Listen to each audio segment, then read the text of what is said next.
જૂનાગઢથી સમાચાર મળ્યા છે કે જિલ્લાના માંગરોળના શીલબારા ગામે માછીમારો અને મરીન પોલીસ વચ્ચે ઘર્ષણ સર્જાયું હતું। હાલ વરસાદી સિઝનના કારણે માછીમારી પર પ્રતિબંધ હોવા છતાં 2 થી 3 હોડીઓ દરિયે માછીમારી માટે ગઈ હતી। આ માહિતી મળતા જ મરીન પોલીસ દરિયાકાંઠે પહોંચી હતી અને હોડીઓને પરત લાવવાનું કહી રહે ત્યારે સ્થાનિક માછીમારો સાથે ઝપાઝપી થઈ હતી। हाल ચોમાસાના સમયગાળામાં સરકારશ્રીનું એક જાહેરનામું હોય આગામી તારીખ 15 ઓગસ્ટ સુધી કોઈપણ માછીમાર દરિયામાં માછીમારી કરવા માટે પ્રતિબંધિત હોય।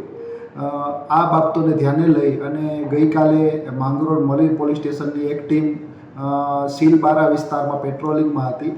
તે દરમિયાન એવી બાતમી મળવા પામેલી હતી કે આ જાહેરનામું હોવા છતાં અમુક પ્રકારના પીરાણાઓ હાલ માછીમારી કરવા માટે થઈ અને કોઈ પણ જાતના ટોકન લીધા વિના દરિયામાં પ્રતિબંધિત વિસ્તારમાં માછીમારી કરતા હોય, જેથી તાત્કાલિક અસરથી આ ટીમે સ્થળ ઉપર જઈ અને આ જે 3